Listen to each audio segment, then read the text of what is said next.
Welcome to Building Bellingham. I'm your host, Leo Cohen. Season 2 is starting off a little different than Season 1. We're not in the studio and our conversations are live streamed onto the Building Bellingham Facebook page before they make their way here. We're a little rougher around the edges, but the core is the same. Honest conversations with local entrepreneurs, talking about challenges, failures, and the effort it takes to build a successful business. Join me as we dive into the story behind one of Bellingham's biggest brands.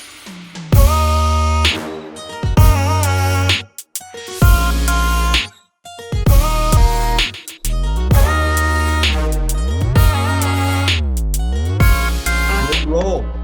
Yep. Eric and BreAnne, the Greens. Welcome to Building Bellingham, episode 4 here. So we're on season 2. Thanks for joining me today. Are you guys at the home office or at greenhouse today? Where are you guys? We're at Eric's home office. Very cool. I can tell that it has been decked out with greenhouse, beautiful decor there in the background. I'm not going to let him, he needs me to give a little bit of touch of just, It's got to feel good, It's got to feel good. It's got to feel right. I love it. Mm-hmm. Well, thank you for joining me today. We've been talking about this for a long time, and I know Bre, we jumped on the Pivot series together, but I've been excited to have both of you on this because you guys are high octane humans. You guys are operating at a really high level, and I'm fascinated with you guys and how you do that and how you balance so much in your life and support each other. And so we'll jump into all that. But before we get going, tell us a little bit more about, for those that are watching, about Greenhouse and a little bit about your backgrounds before you got into that, taking over that business.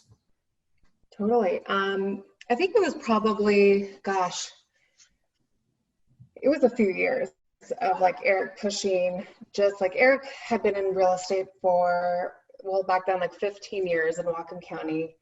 I was pretty high up on the food chain for Hagen, and I was definitely still growing at Hagen, but just kind of felt like something was missing. He was constantly pushing me to just do my own thing, throwing me various businesses that were posted for sale, whatnot, and I was still just kind of lost as to what that meant and what I wanted it to mean. So I ended up getting early 2017, mid 2017, got my real estate license.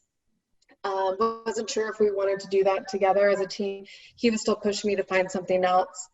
And it was a just vendor meeting I had regularly at Hagen that all of a sudden, it was a mutual vendor between myself and the former owner of Greenhouse, Chris Foss. Came in and sat down and was like, oh, I'm so bummed. I just had my last meeting with Chris. And I was like, what? What are you talking about? Why? He's like, well, she's retiring and closing the doors. And I'm like, why would she do that? And he's like, well, she, they're having a retirement sale. She never did find the right buyer. And, she's just determined to do that. And I'm like, she's not going to do that. And he's continuing to talk, the vendor, and I'm literally turning to my computer and typing Eric an email saying, we're buying the greenhouse. I know exactly what I want to do. We're buying it right now. Quick, call them. They're already putting the store, closing. So, fixtures are going to go. You got it right now. And he responds back. He's like, cool. That sounds great. Listen, let's talk about this at lunch. And mind you, it was 11 o'clock. It was an 11 o'clock meeting. And I'm like, lunch? No. And again, the vendor's still trying to communicate with me. And I'm just over here doing my own thing. And so of course I pulled up the greenhouse Facebook page, sent them a message and said, I know you intend to close. You don't want to close. I'm going to buy it. And Eric, as always, he's like, I couldn't wait for lunch. Don't ever tell me to wait. And somebody immediately responded, was like, thank you for your interest. However, we have determined that we are going to close. And I said, I don't think that's the right thing to do. I don't think you actually want to do that. I'd like to put my real estate agent in touch with your real estate agent and get a conversation going. And not disclosing that Eric was my real estate agent, but and I again got in touch, who was actually Heather Baker, reached out to Heather and said, I'd like to buy Greenhouse. And she said no. And I think it was 3 more times of them saying no, and then they realized that I was serious. I wanted to buy it, and it was all on the same day. And this was a couple days before Thanksgiving. So Yeah, perfect because we timing, right? reviewed, Just like any other entrepreneurial endeavor. Yeah, totally. It always Right? comes at the perfect time, right? Perfect time. And then it was like a couple days before Thanksgiving, because we reviewed the financials on Thanksgiving. Big packet of stuff. Big packet of stuff. Went to the store to walk through it on that Friday, the next day, Black Friday. Sat down with Chris and Foss on, it was either Sunday or Monday. I almost think it was a Sunday meeting. It was super and then the rest is history. So let's go back to that moment of diving into the due diligence of a business that's been around since 1972. Is that right? And so you get this huge stack of paperwork, of financials. What does that look like from a due diligence standpoint? I've never purchased a business myself. What does that look like to review somebody else's finances versus doing things the way that you're used to doing them and knowing what it's going to be like next year and the year after that? Tell me a little bit about that experience. What was the due diligence like to purchase a business? There's a lot, especially for me. Retail's not my forte. It's not my thing. I've been in real estate way too long, and that's what I know, right? So, buying a business, especially retail business, I didn't know what I was getting into, of course, and just kind of. It's been a learning process, and I'm still learning a lot. So, Bre, with her background, she has an accounting degree. She knows she's a numbers person. She knows how to look at P&L sheets and just everything and diagnose it. And that was not only that, but we had her dad, who is also he was a CFO of Hagen for many, many years, and he's what brought Bre up to be the same type of person. So he's very conservative, though. I'd say he hasn't taken any risks in his life, and he looked at the financials over Thanksgiving dinner and was like, this looks like you could do this. Like, it doesn't look like you're out of the, you're not crazy, was basically what I was just asking to do. Like, look at these numbers and tell me I'm not crazy.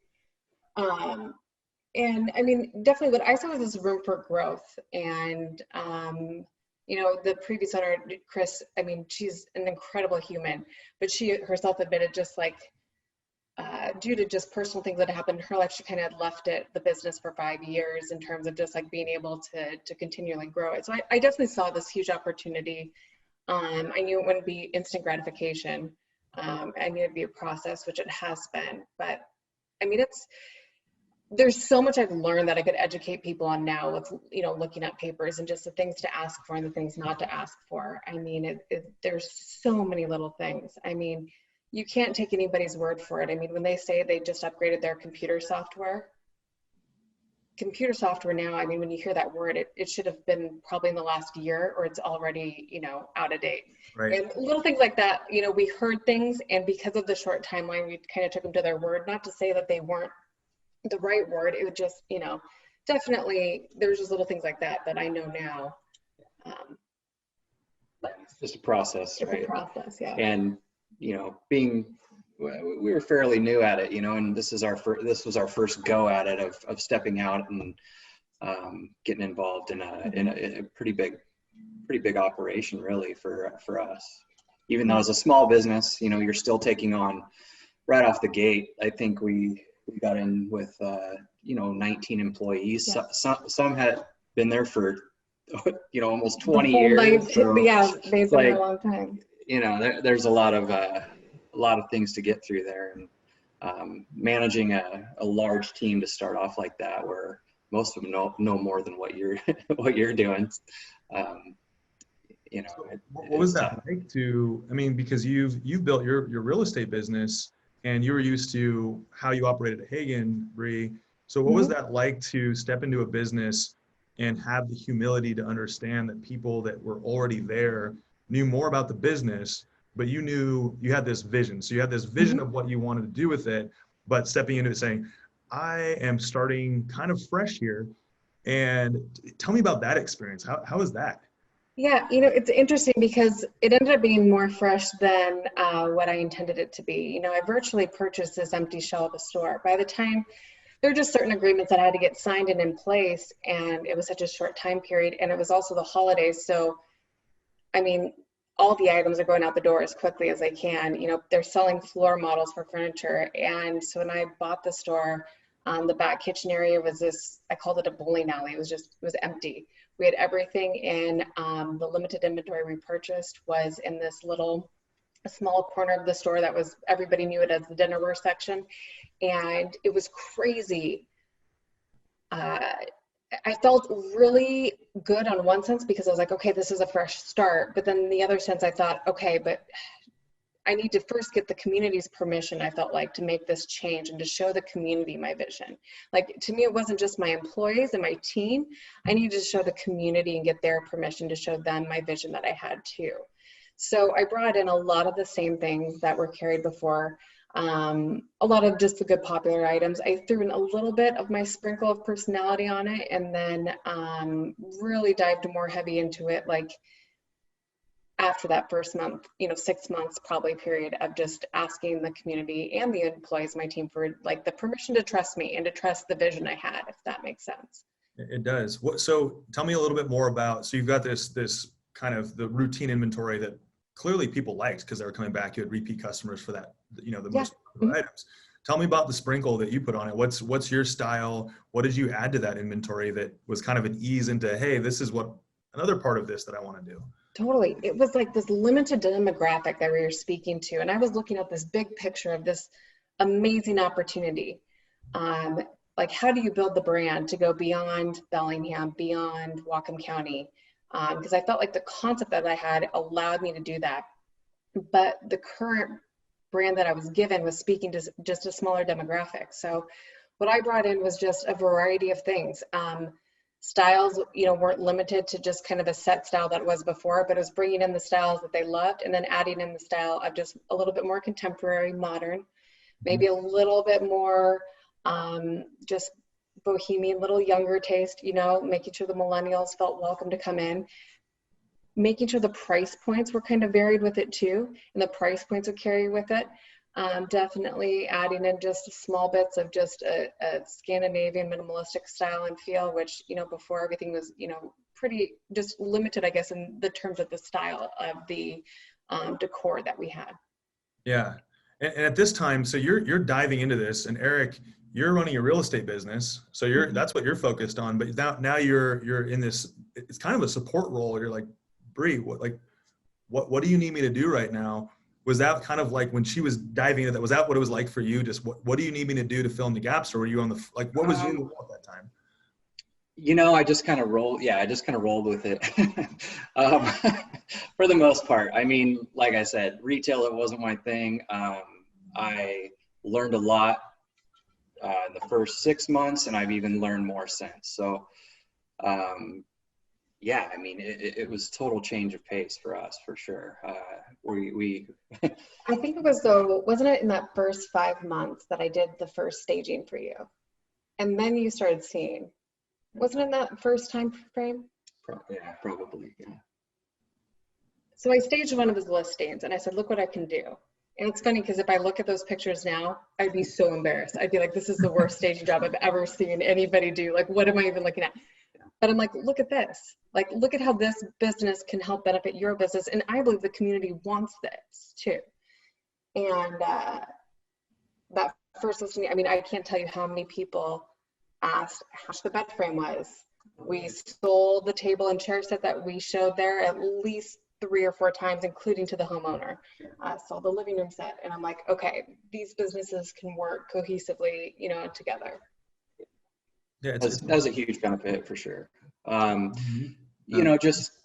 Just having creating that win-win situation between greenhouse, our real estate business, and then also the homeowner. I mean, it was just a win all the way around. Yeah. And then for buyers, the buyers of the house, they were thrilled. They wanted to purchase, several items that we had in there just because they look so nice. And it was great for them. We give everybody a little bit of discount when they're purchasing straight from the staging. So it's nice too.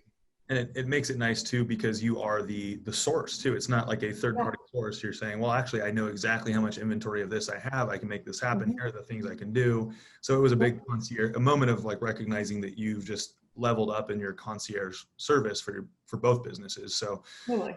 so this is 2017, and I actually remember, I think we went out and grabbed lunch, and it was a while back, or it was dinner or something along those lines. And you were telling me about that. I remember that specific listing that you were telling me about. And so 2017, you take this on. This is right around the holidays, and I had never been in a greenhouse prior to you guys owning it. And so when I went in there, I think when I met you both there, I was pretty blown away. I thought it was one floor, and it's actually, is it 3 floors? It is. Technically right now the customers are we just have inventory on 2, but it's 3 floors. I get my steps in without any issues every day. Get those steps in. Yeah. So so going from, knowing your expenses at that time to expanding to, okay, now we've got this, pretty sizable lease, I'm sure, to purchasing inventory, trying to figure out how much inventory to hold, I'm sure. What was that like for you both? Because you're both entrepreneurs, you're both risk takers in many ways, but the accounting background is more on the side of, erring on the side of being conservative, or at least knowing your numbers to make an educated decision. Tell me about that moment of seeing your first month of expenses and going, oh my goodness, okay, here we go. Yeah, it's a shock for me, for sure. It was. Yeah. And it's still, even for me being aware of it, shock is an understated word with what it was. Remind you of PTSD of looking at it. It's actually good. It's healthy right now because it's hard to really make me remember anything like a mindset outside of the current time span that we're in. But no, it was a huge shock with the expenses. And I knew we'd be underwater pretty heavily. I had done a cash flow for 2 years and required to do a cash flow for that time frame for the banks. And so I knew from doing all that we were going to be we're not going to see a dime here for a long time.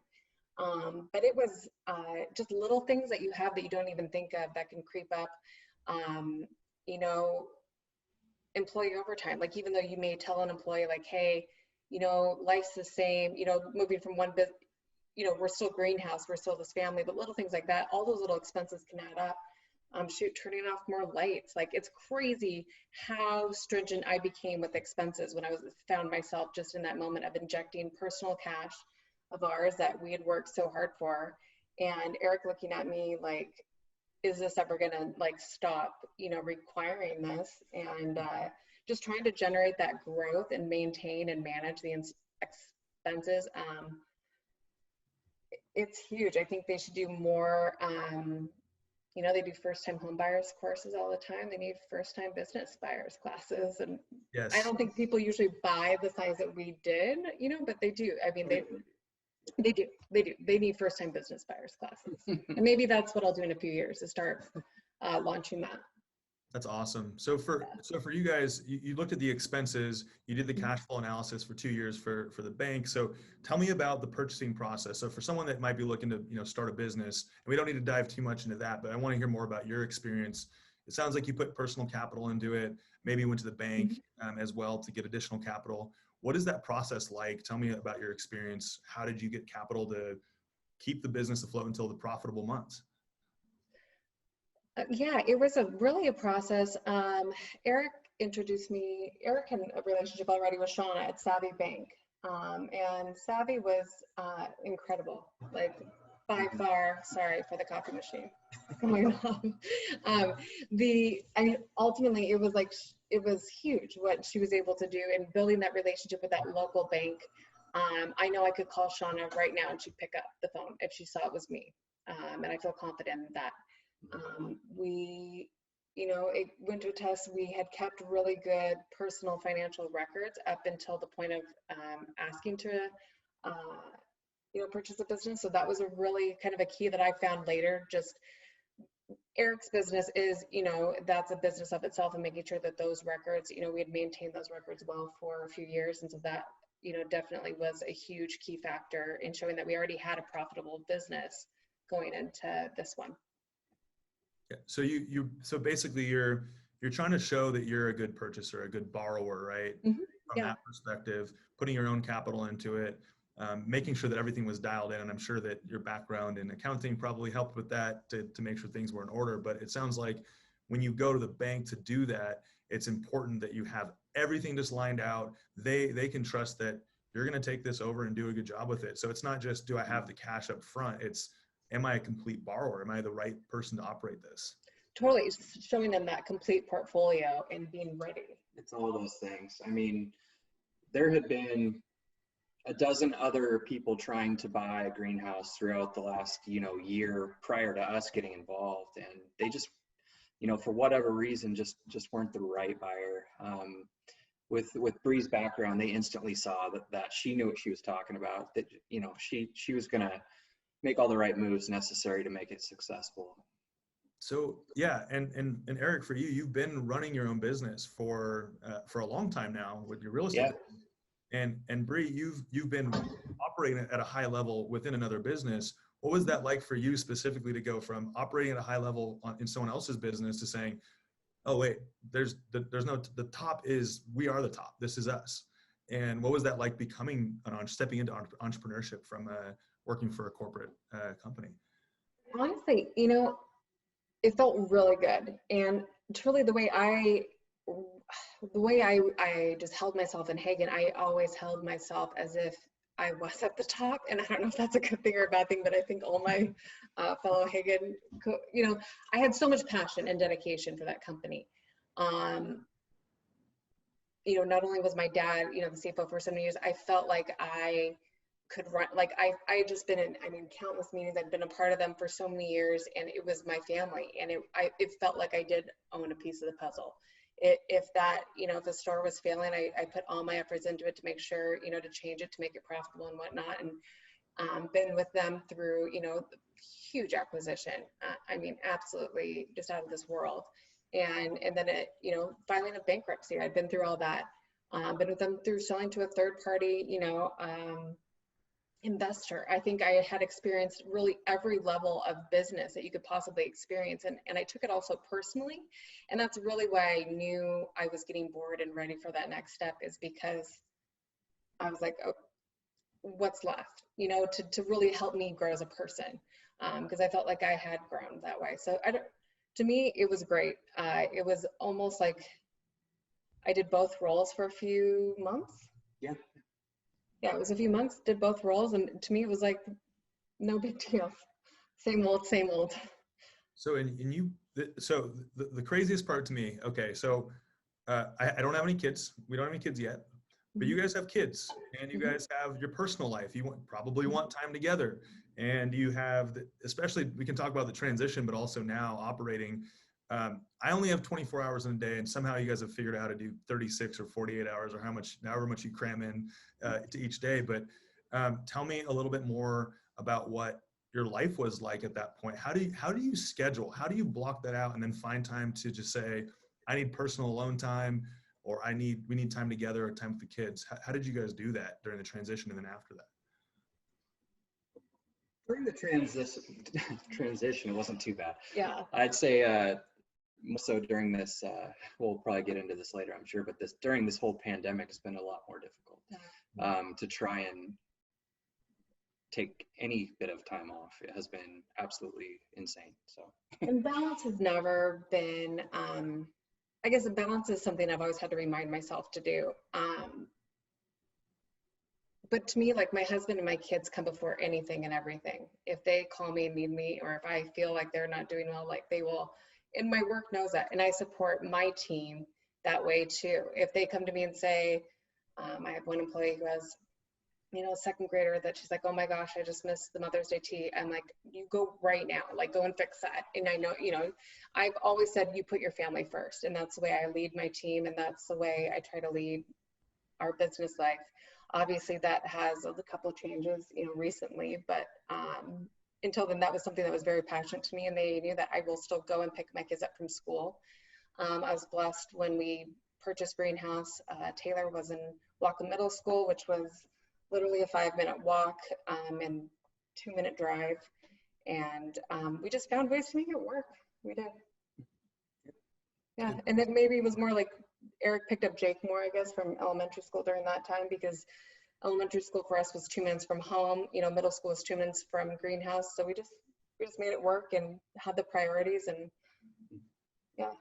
And let everything fall in after that. I think that's a trap that a lot of entrepreneurs fall into. And I've definitely fallen into that trap before, where you're so excited about what you're building that you forget that everything else should be built around that. Like you should be planning your vacation, planning your personal time, family time, and then having everything kind of falling around that. And if something falls off the wagon, it's part of it, right? It's all part of it. So one of the things I'm really fascinated with, you'd mentioned a little bit more about looking at their Facebook page and knowing that this was a grassroots business that had been here for a long time. But tell me more about the online presence. And you guys have done an amazing job with the social media, with the website. The website is beautiful, super easy to use.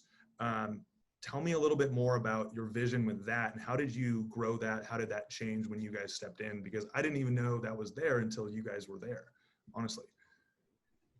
Yeah, so I guess going back to that Thanksgiving Day when we're going through all the financials and things, that's where we really saw a big opportunity was, hey, look, they're really not doing too much online business. It's pretty old school. This is a big opportunity to take this to the next level and kind of dabble in that, the online sales. I mean, and, we started off kind of just rolling with a website that had already been developed and, was generating a sale here and there, right? And there's really a lot of marketing that goes into that to generate online sales. I think when we bought it, it was like one sale every 8 to 12 weeks. Was it that? Yeah, I'm not kidding. Yeah. So where are you guys at now with online sales?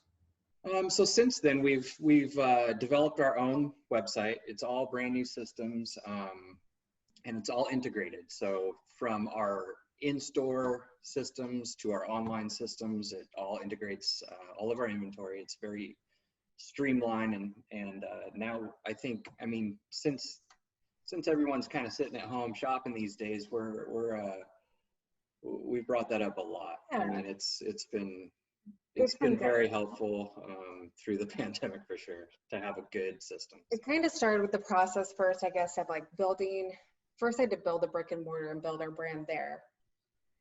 And I felt like identify our brand there before I could identify our brand to the rest of the world through an e-commerce site.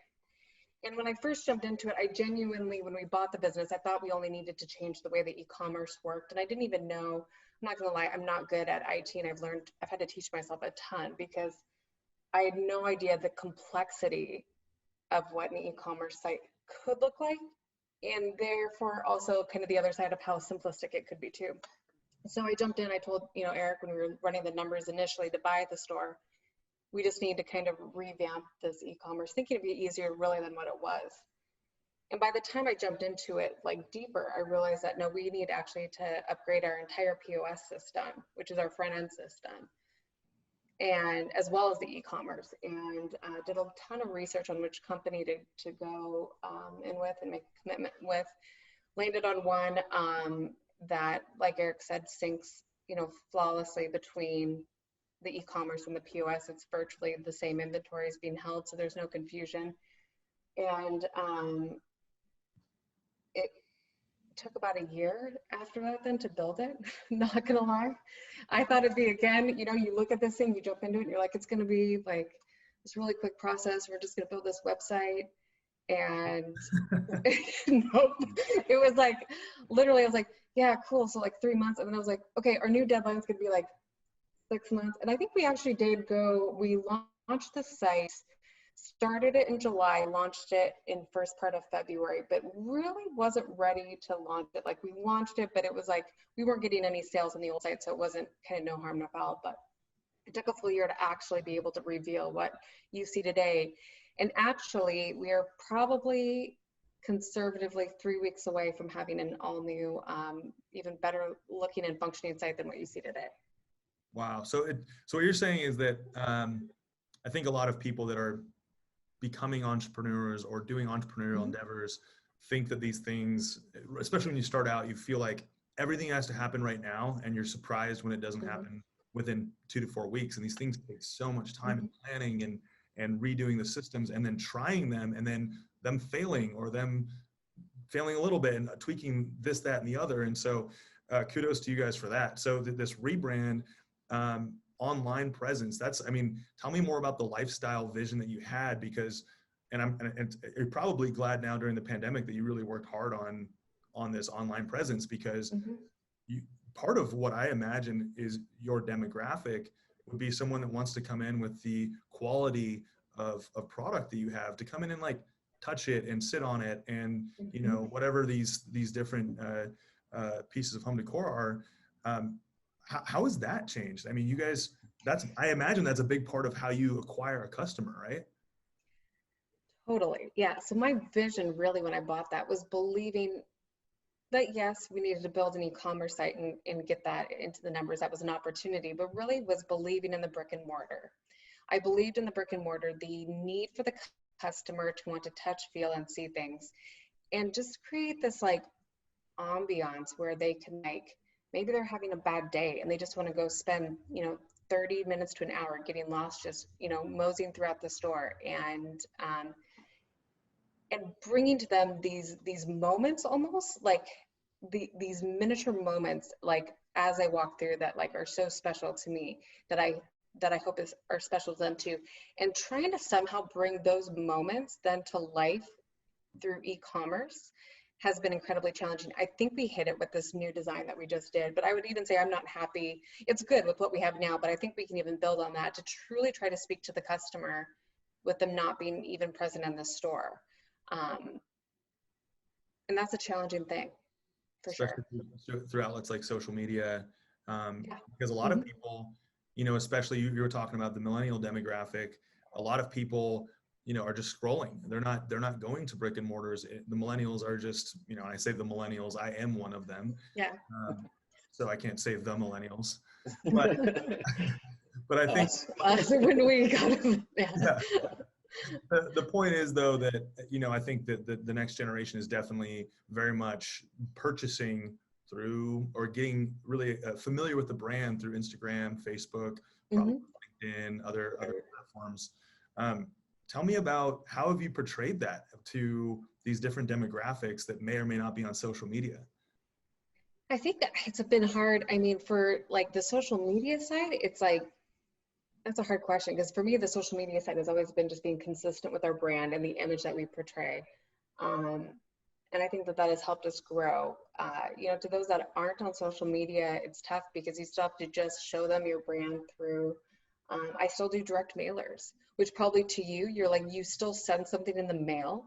You're probably thinking that's crazy, but to me, I have an audience still that needs that, so that's probably the toughest thing, is balancing trying to continuously engage with the previous audience, try to build the new audience, and then try to also maintain this audience out there that's like not able to visit the brick and mortar because I live in Florida or North Carolina, and building them through the brand, through the website.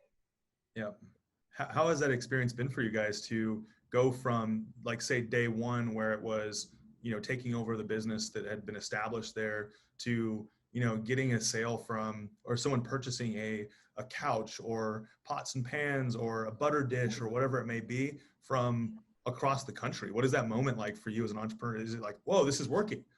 Yeah, it's actually kind of fun to see that, for sure. To see, wow, how are people finding us? And we've just recently been putting a lot more attention to the Google advertising, Google shopping, and really pumping that out with all the behind the scenes keywords and things you gotta do with that. So we've got a really good marketing crew that we hire full-time just to roll on all the Google, and then we have a full-time employee. All she does is sit there and enter items into our website all day and make sure that that's running smoothly. And it's very important. I mean, we've invested a lot. There's that moment though when you wake up on a Sunday morning and you see that you just made a couple sales without even being open or paying an employee for that exact moment, like to make the physical sale. There is that like, ooh, wait, we might have something here. This could at least supplement, XYZ. Yeah, those are little moments that build up to bigger moments. What are, for you as entrepreneurs, what are those do you take note of all of the little blips that end up and then take a step back when you have got a lot of momentum in one arena? So you've tried something out, whether it's the Google ads or it's the mailers or whatever it may be as an entrepreneur, and you go, blank, that didn't work. Let's do it again. Blank, okay. Yeah. Oh, that worked. Yeah. Oh, It starts getting consistent. What is that like for you? there are moments that I'll never forget that have defined me and who I am today. And absolutely moments in the business that have been the exact same, just like you said. I remember the first time we launched the new site and it goes live, and like with that first sale that happened that night after, encouraging people on social media to purchase from it. And this was before you could even link products on Instagram. Man, I remember the first time somebody bought a product I'd linked on Instagram, I was like, oh, hey, we need to make sure more items are visible on this, sales channel here. Yeah. It worked. And there's been so many more, as challenging as this last year has been, it has been so much more rewarding. I just remember so many much more comments from customers, little moments that you wouldn't necessarily maybe remember had it just been a traditional, standard way of getting there. Yeah, no, I hear you on that. And so for retail, I'm assuming that there are certain times of the year the seasonality is really important. You have consistent sales throughout the year. You know what to expect as a baseline, but then probably coming up on the holidays or other parts of the year, how do you guys, I mean, you've been through 3 holiday seasons. Well, you started on 1 holiday season, and so now you're at your 3rd holiday season. Tell me about that experience. How do you ramp up? How do you get prepared? And we can obviously dive into what it's like to prepare during a pandemic, which I'm sure is very different anyways. Yeah. But how have you prepared for seasonality within the retail business? So I had been doing that already for years, so it wasn't anything new to me. Like November and December's projected sales, for me, I knew it'd be about double my normal month. It's double one month and about 2.5 to 3 times on another. And so I go and I buy for the season in January. So literally like December ends, that's great. You're like celebrating for literally like a day that you just like got through this like super chaotic season. And the second week of January, I fly out and I go buy holiday for the next year. And it literally starts that far in advance of planning. And I start planning there. I select the items. I select what I think will be the seasonal trends. I do way too much analytics on what I think the economy will be like in a year, and buy for what I feel like the demand will be. And sometimes it feels like I'm literally just like taking a dart and trying to throw it blindfold at a board and hope it hits. And then I literally start there with prepping, going back. All the orders will arrive into our warehouse in a standard year at about July, August. So it gives my warehouse team time to price it, organize it, and then it goes out to the store to go up into a display. So you're planning ahead. Immediately after you finish your previous, let's say, holiday season as a benchmark, you're like, yay, we're gonna pop champagne. The holidays were awesome. They were crazy. I don't want to do that again until this time next year. You're like, all right, it's time to spend some money on ordering inventory. That's wild. And the whole concept of inventory to me kind of gives me anxiety. Holding inventory, especially like probably pretty high dollar inventory. And what is that like for you thinking, all right, you have to have a confidence, like an air of confidence to say, this is going to sell, this, especially stuff that's outside of what's like the most popular stuff that's selling. You're like, I'm going to try this new thing. You have to have a sense, you both have to have a really big sense of confidence to say, all right, this is going to work. We're going to believe this is going to work. And if it doesn't, here's our contingency plan potentially, right? Kind of. You got to kind of bank a little bit off history, previous years, how'd it look, how your sales were, things like that. But then you have to plan for the unknown future of what are the trends going to be in, 10, 12 months. And I would say things change so fast. If you don't make a bad buy, you're not a good buyer, right? And buyer being the person who's going out and curating the inventory. So you have to take risks. You can't just give the customer. If I give the customer everything they said they liked this year, if I do that again next year, and then again the year after that, and again the year after that, I mean, I'm not challenging my consumer. Yep. right? I'm not bringing them this moment of innovation and this sense of like awe and why they want to come back over and over, right? If they know they're going to see the same thing, I'm going to eventually, they're not going to come back, you know, in return. And there's only so much demographic that you can do. Like we all evolve, right? And so I always try to make sure that our products are evolving with us. And the one thing I've said for years, well before I bought greenhouses, my job is to expect what the customer wants before they know they want it. And really just putting that item in front of them that they never even thought of. And then they see it and they're like, I have to have this, whether it's a, you know, $5,000 couch or a $5 cute little trinket. Like that's my goal, is to bring them this moment and that realization. And Eric is always incredibly it's overwhelming for me, to say the least. He has stopped coming with me into the actual buy. It was funny. The first time we went to buy Christmas, especially, and I'd be like, okay, I'll take 36 of that. I want 48 of that. And he'd be like, no. He'd be like, wait, no, stop. How do you know we can sell 36 of these? I'm like, well, I know we can. Keep going. Like, there's no time. We got to keep going. Gotta keep going.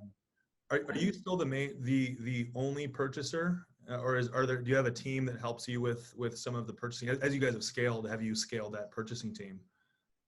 No, it's Bre. Solely Bre so far. She handpicks every item in there. That is pretty amazing, and I think I would lean in the direction of being pretty overwhelmed by that too. That gives me anxiety. The thought of having to think that far ahead as far as what other people will like, when I can't even figure out what kind of, you know, boots I want to buy or tennis shoes or like whatever it is. So that, Right. I'm not going to sleep well tonight thinking about you purchasing. No, but why I do that is I get so excited. Like, Leo, have you been in the store yet for Christmas?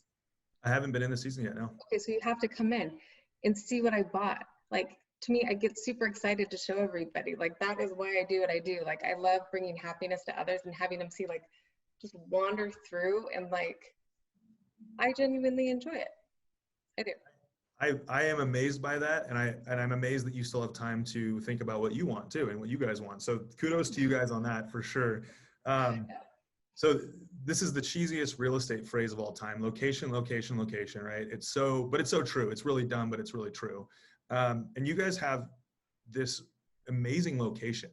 It's like right downtown core Bellingham, and obviously it's been there for a long time. How has that played into the success of the retail side, brick and mortar side? And what would that be like? Would it be different for you if you're, say, like up in Cordata or over in Barkley? How would that change, do you think, for the retail side of the business? No, since we've only been at that location. But yeah, Greenhouse has been such a core of the community downtown, and it's been this place where people have just gone for years and years. So having that community support just right off the gate, when we purchased the place that was actually going to be closing their doors, we received this overwhelming response from the community right off the bat, and having that location, I think, is it's definitely helped us, drive that core audience that have always shopped there, back to check our stuff out, and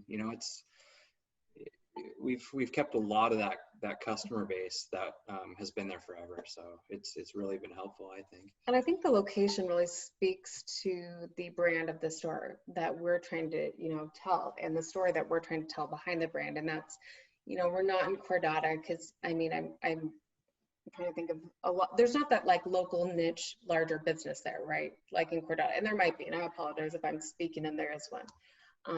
There's a couple of restaurants, I know that, but like from a retail perspective, and even Barkley, Barkley has probably an open need there, but there again, isn't that like, for my scale, the size of Greenhouse, I guess, that opportunity to go in there with that size of a place. And to me, downtown's the perfect place because it just has that little bit of a unique vibe. You're going there maybe not knowing exactly what you're going there for, to look. You're maybe just going there for a day, or just to browse or what have you. And I think that that's exactly what we're, the just community branding that we're trying to build. Yeah, that's huge. Yeah, and I don't, and granted, I'm tucked away in the corner here by the freeway, which is because I'm not in retail. And so it's so interesting for people that are probably watching, or people that are starting a business or have businesses that want to transition to a different area. That's such an interesting variable to think about with retail, that not only do you have to keep the brand going, so you didn't have a chance to like start in a new place that was just starting in the best place, but it's a whole nother nuance to really look at, which I'm sure comes along with the price tag too. So making making sure that continues. One of the things that we had talked about a while back that you guys had brought up was you were talking with these two pretty awesome real estate agents down in Snohomish County about this concept of an HGTV show. And I know anybody that has heard the word real estate is probably thinking, you know, real estate on HGTV. That's what everyone thinks that real estate agents do. But how did that come about? How did that opportunity come about? How did it grow? How did it evolve? Tell me more. And you're on season 2 now, right? Yeah, we are. We just finished up episode 7, and it's going to be 13 episodes for season 2, hour long. So it was a crazy opportunity. It feels like forever, but when Leslie just reminded me the other day, she's only known me for 15 months, but it truly feels like 15 years in both good and bad ways. I think they'd say the same thing. It was just one of those, they found the store similarly to how, like, if I was in Barclay or Cordata, they probably wouldn't have found me. But they were on a girls trip hanging out in just Fairhaven in downtown Bellingham, and wandered into Greenhouse, fell in love with the store, and they had just finished their pilot and had just been approached by HG for the possibility of a contract for season 1. And they fell in love with the store. They called me up and they said, hey, you know, and it was like one of those moments for me, like, who gets a phone call saying, like, will you come stage all these homes on HGTV for a season? It was like one of those surreal moments in life that I probably in the moment totally underplayed, and probably should have paused and taken it more seriously or whatnot. But there again, I remember it was actually Jacob's birthday, our boy. And so I spent about an hour talking to him, said, okay, I gotta go. We were taking Jake to the zoo in the Mariners game that day. And, again, kind of put that on the back burner and had listened to them talk. But I mean, ultimately we connected right away, and season 1 kicked off about 6 weeks after we met. And we provided everything you see in those episodes was curated by Greenhouse, along with Lindsay and her sister Leslie. So it's interesting because a lot of businesses, especially in the current age that we're in, the digital age that we are in, retail obviously is the core, but there's all of these different kind of offshoots of how you get visibility, right? And especially online. And so part of that is, you were doing the staging for Eric and for the business, the real estate business, but this was like a big scale reach to audience. And this is probably a big catalyst for you guys to find customers and acquire customers from outside of this kind of Whatcom County area. How important is audience and visibility on, like, those moments like that? I think a lot of times people don't invest in those because they don't see the return on investment immediately. But how did you look at that and see it as an opportunity to grow the audience, and how important is that?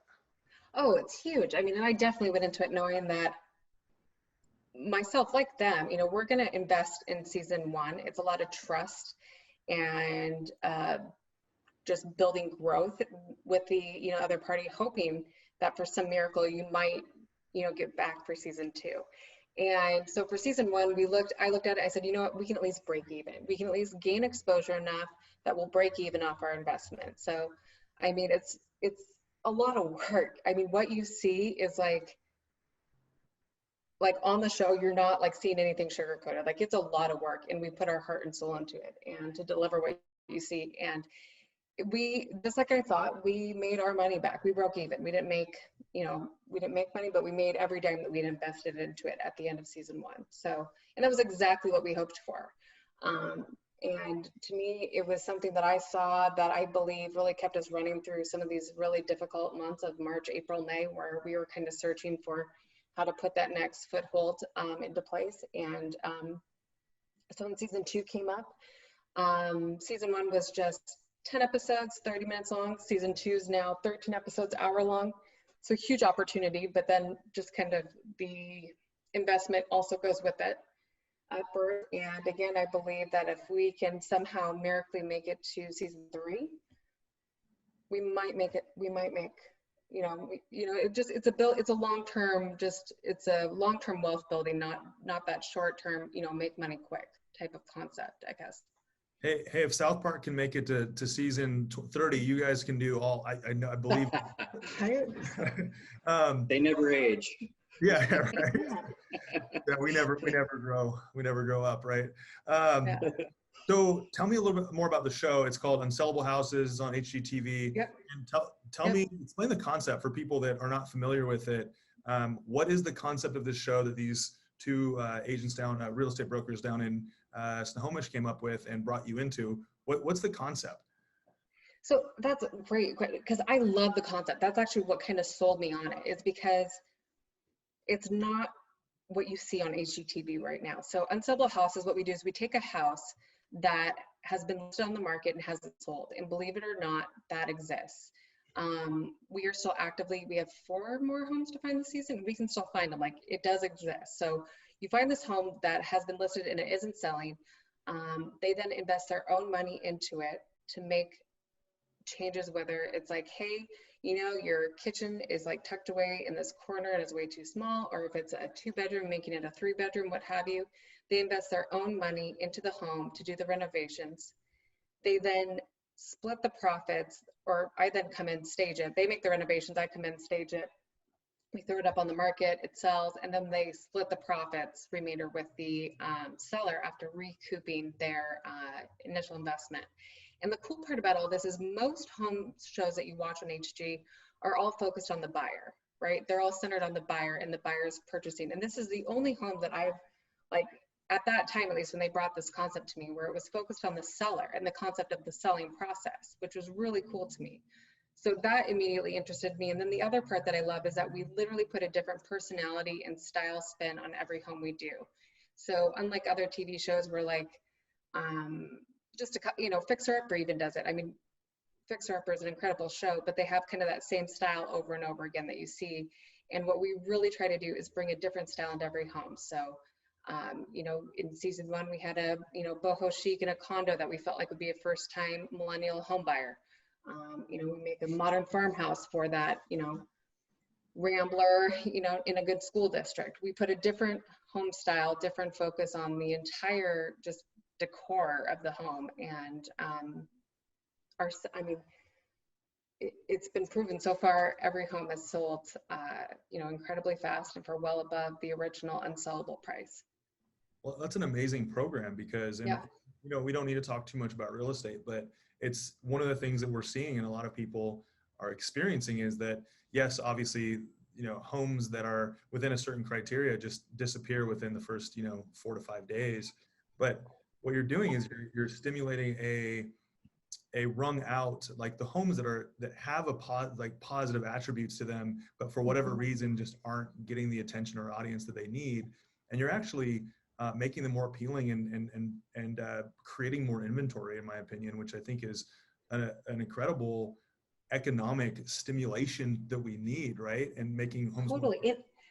And they don't talk about it on the show. That's probably because it was only 30 minutes. I hope they do it more. What we're able to do for these homeowners, a lot of times it's somebody's first time attempting to buy a home.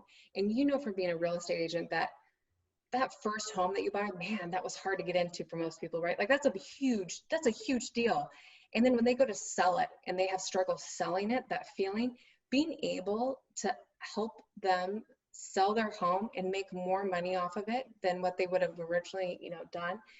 It's a gift. It's just, to me, it's so incredible what we're able to do for just individual families and couples that need it. A lot of times it's somebody who had to relocate out of state for, some reason. It's not like, it's a great backstory. And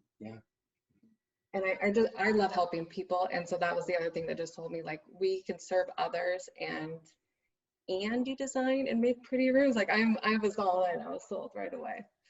Yeah. And how much of, for both of you, Eric, I know you have a background in construction too. And so it's an interest. You guys have all these skill sets that your tool belt that you've brought into this. For you in the tough months, and I know we can kind of dive into the tough months because there's been a lot of them recently, but tell me a little bit more about having passion for what you do as an entrepreneur. How important is that to push through the tough times versus, just feeling like you're going through the motions? How important is that to you guys? It's very important. It's huge. Yeah, I mean, other than this year, yeah, being able to, I guess, be an entrepreneur and just the real estate for me has been right up my alley. I mean, it's been amazing. I've learned so much. And you mentioned the construction and things. Yeah, I never really was a general contractor, but I did manage a lot of projects and things. Back in when the market was insanely hot back in 06, 05, 06, 07, and then we ended up going through the largest recession ever. And obviously, there's another learning lesson. You going through something like that and having gone through and having to just deal with everything around that and the economy crashing and all of that. That was a big deal. So surviving that, coming out, and then diving into another, continuing to grow as an entrepreneur, and obviously having a partner is key. Yep. Yeah, I mean, it's everything. It's been awesome. Passion's huge. It's so important because when not every day is the same energy level, right? You can't expect the same energy level every day unless you're superhuman and you're just, sleeping. There's new challenges all the time, right? New challenges that change outcomes and, just the way you deal with things. And every day is different. Definitely. I hear you on that. And for you just mentioned how important a partnership is. And there's, I've spoken with entrepreneurs that are just doing it on their own. Obviously, they're not fully doing it on their own because they were a team. But how do you do it as far as being life partners and also business partners? Does it just seep into both worlds, or is it pretty well kept up? How do you guys do it? I mean, we're both. Believe it or not, we're on the same page most of the time. But of course we'll have those powwows where we're butting heads a little bit, and we've got to just slow down and relax and remember that, hey, listen, we are on the same team. We don't need to argue about this stuff. But it's it can definitely be challenging at some points, but for the most part, we're typically on the same page, and we work very well together. We balance each other extremely well. What I'm strong at, maybe Bre's not as much, and what she's strong at, I'm definitely not very good at. So strengths and weaknesses. Yeah. We have to. Communication is probably the biggest thing that I can say, and some of it has been learned. I'll tell you what, it has been through failure that we've learned to do what we do today. But communication by far is the biggest thing, and just communicating with each other when maybe, he'll look at me and say, hey, I need you to be not working, in bed right now. And, which is every day, right? And I'll be like, okay, or I'll communicate to him and I'll be like, hey, I need to be your wife, for a night and not like your business partner. And of course, it's kind of like your kids, you just end up still talking about the business and the kids, but it's just communicating and using that balance and letting the other one know when you're not having a good day or when you're not feeling the best about a decision that, we've made. And And then also respecting that too. It's tough totally. Sometimes to be like when one person's in that mode and the other person's not in that mode, to say, well, I'm in this mode. Hey, you're not going to join me in this world. And you're like, nope, not happening. Not today. Yeah, that's tough. Yeah. It can definitely be that way sometimes. Yeah. I have a big curiosity, and I know that we said no 4-letter words, and this is not a 4-letter word, but the word Amazon. It's close to, I think, to a lot of local small businesses. I know that COVID was a huge catalyst probably for Amazon to just go like this, right? Because it's so simple to do it. And your products are not sold on Amazon, they're sold on your e-commerce store. How do you compete with, is that just a different demographic of people or different products? Are you just saying, look, people are going to go to Amazon for this, but they're going to come to us for this? I mean, what is that like for you guys with e-commerce? That's a great question. It's really kind of defined how we, almost our product selection, because about a year ago, we started kind of just refining that. And then through this whole process, we've done the same. I mean, some of our, what even we would consider high-end brands, like I'll give out Le Creuset, right? The super, lifetime warranty, gorgeous, cookware and bakeware line is also sold on Amazon. And it's like, okay, if you know that brand and you know what it is, you don't necessarily have to come in and touch and feel it to buy a new piece, right? Like, and that's my kind of how I speak and how I do, our brand on e-commerce even too. And so it's tough, but I found that I can always be different. I can always bring these more curated, smaller niche groups. And so it's almost like my goal is always trying to take those bigger companies and say, okay, maybe I don't need that anymore. And yeah, there may be, a small percentage of my customer base that'll be disappointed if we don't continue with this big scale brand, but I know they can also go get that big scale brand for the same price on Amazon or Bed Bath & Beyond or what have you. And I need to look for that brand that is smaller, has more of a niche, that isn't willing to sell, those big guys, that needs my support and that I can support them. So that's what I just kind of currently, ask myself to do. Amazon isn't it's not a long-term solution for anybody who's a small retailer. We could all probably find a way to get on it, but it's one of those things where then you're selling, percentage of your, minimal profits that you have to start with. And to me, it's to believing again in that brand and the story that I'm trying to tell and just supporting those that want to be a part of it. Yeah. And yeah, I appreciate you being diplomatic because Jeff Bezos watches this a lot, so that's. Yeah. Jeff, I appreciate everything you do and what you've created. It's just not what I'm trying to create. There we go. Yeah. Thanks for listening, Jeff. No, but one of the cool parts about Bellingham, especially as we've gone through this pandemic, that we've really seen people's true colors throughout this. I mean, we knew that Bellingham was a shop local, really lean in during tough times culture here, which is one of the things I love most about it.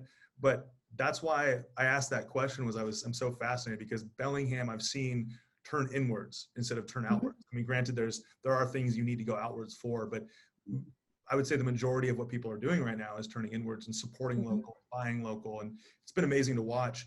How have you guys perceived the Bellingham community during this time, especially, let's say, gosh, has it already almost been, when did COVID start? Almost a year ago? March 16th. Yeah. Too long. So if you want the exact date, at least for me, that was actually March 16th was the day that the restaurants had to close, I believe the first time. Yeah. So Shop Small Saturday, I was in tears, feeling so blessed. Like there's no words that I can say in terms of a thank you seemed too small. The community stepped up, and they stepped up in a way I didn't even expect them to step up. And the support was huge. The support over the last, I debated doing a holiday party because A, the word party is not allowed right now, and B, it didn't feel right, but it was something that we had done as a company for over 40 years. They'd had this holiday party. Tradition, totally, it's a tradition, and I didn't even know how to call it other than to be politically correct. But I knew with the space that I had that I could do something, and that was the other day that I really felt just the love from the community and really just the support from everybody. So I had sent out invitations. I sent them out to only Bellingham residents with the Bellingham mailing address, just because, and typically I would send them out to everybody from,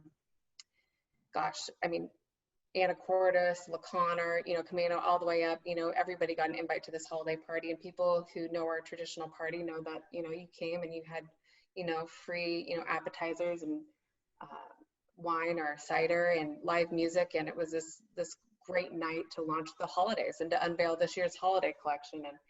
And this year I felt just that need to still give the community something that was normal, but I knew I needed to do it in a way that wasn't, maybe the traditional way to do it. So I sent out invites to just Bellingham residents. And of course, if somebody asked if they could come and they hadn't gotten an invitation, I absolutely allowed them to.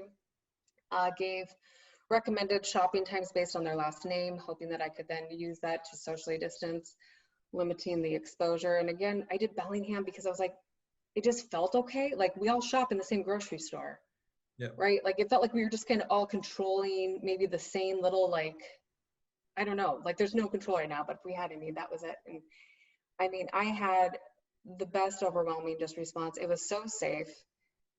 Everybody came, like there was literally a 3-minute wait in line at most, which normally it was like a 45 to 50-minute wait, but we were able to execute. And I had people that literally told me they hadn't been going out of the house. They hadn't been out of the house since March, but they came to this because they wanted to see, they felt good. Everybody said exactly what I want. They felt like COVID didn't exist, even though they were all wearing masks and, had to stay a snowflake apart from the person in front of them. I had just snowflakes, positioned throughout the store. Like it was the safe environment that brought joy, brought happiness. And that's the only thing I can really do right now. I mean, there's a lot that's not, in our control, but I feel like I can continue to be the same brand and image that I've been all along. And that's just, bringing them joy and happiness and the ability to just come in and wander and experience the store. Yeah. One of the words that comes to mind when I think of you both is the word grit. And I know that grit has been a lot of people's kind of word, or maybe resilience, or whatever you want to say. Going forward with this big vision and this, we'll call it COVID a little blip, because it's going to be a little blip and it's going to be gone, and things are going to go back to a new world, but a good world, I think.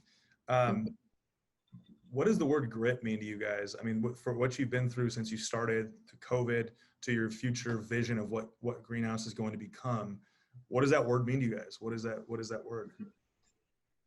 A little bit of, I mean, I speak mainly on this whole COVID thing, I guess. It's a little bit just being able to survive, man. Like, trying to adapt to the change that we had and adapt quickly to be able to survive was challenging. And that's grit to me. I mean, getting into those difficult circumstances that you've maybe never faced before or been a part of, and then just having to, revamp immediately and figure out how you're going to survive. That's great. Yeah, and the confidence in yourself, in your team to do so. I would say grit means that to me too. Like I have confidence in our work ethic and my team's work ethic. And I know we can conquer it. Yeah. We have good people who, want to see us succeed, who we surround ourselves with, and our employees they're awesome. They, they love Greenhouse as much as we do, and it shows for sure. When I think of grit, you're talking about betting on yourself, and then also finding other people to bet. Like you can bet on yourself if you have that confidence to be able to bet on yourself every time. Yeah. That you can get through almost anything, right? Totally. And I know I have the confidence in us to be able to, continue to push things. Like I know that if push comes to shove, Eric will be on the other side helping me lift up a couch and deliver it to a customer's house. But having and knowing that I can count on all my other employees to be on the other end of that couch is like, it's this incredible feeling, just having that confidence in your team. Absolutely. Well, we're coming into the holiday season, or maybe some would say we're already in the holiday season, whatever you believe about the holiday season. It's all welcome here. So for you guys, for people that are looking for amazing gifts, you guys are on Instagram, you guys are on Facebook, you guys have your e-commerce website, and there's a new one coming out soon. And we'll have all of those links for people to be able to get in touch. I'll make it as easy as possible for people to listen to Building Bellingham to be able to get in touch with you guys and ask questions and get more educated on the products. And what's the easiest way? What is the best way for you guys right now? If someone's saying, gosh, there's a huge space in that area. You could use a couch, or this pot that I've had since college. I think I need to get a better pot. How is the best way for people to, oh, that's bad English. What is the best way for people to get in contact with you, get the experience so that they feel confident and educated with the product, and then ultimately purchase it? Gosh, any way they'd like to connect with us. They can go to our Instagram handle and reach out to us there, and they can get in touch even directly with me if they want a design consultation. They can go through Facebook. They can email info@greenhousehome.com, or they can just come into the store. We're open 6 days a week and happy to serve. I mean, really, we are open to serving however they are most comfortable with us serving them. Yeah. So for those of you that are watching today, all of the links to Instagram, Facebook, the e-commerce, directions to the store, all of those will be in the comments below or in the description below. So feel free to reach out to us if you want to get in contact with Bre and Eric. And to you guys, thank you so much for sharing your story. I know sometimes we get so wrapped up in the everyday grind that we sometimes forget our story. Our story is there, but we're like, sometimes it takes some time to unveil your story and go, wow, we did actually go through all that. So thank you for being vulnerable and sharing your story, what you guys have been through to get to this point and create this amazing local brand. Absolutely. Thanks for having us. Yeah. And thank you to everyone for watching today. The recording will actually be dropped on YouTube, Spotify, and Google, Stitcher, all the different podcasts, streaming platforms that you go to. Thank you all for joining us today. And we are wrapped. Building Bellingham is a community podcast exploring leadership, challenges, failures, and business with entrepreneurs right here in Bellingham, Washington. You can watch interviews live and be the first to hear about upcoming guests on the Building Bellingham Facebook and Instagram pages. Again, I'm your host, Leo Cohen of the Cohen Group Northwest. This episode was produced and edited by Cooper Hansley and Tiffany Holden. Our logo was designed by Sam Vogt. To learn more about the team behind the podcast, search Cohen Group NW on Google, Facebook, Instagram, or LinkedIn.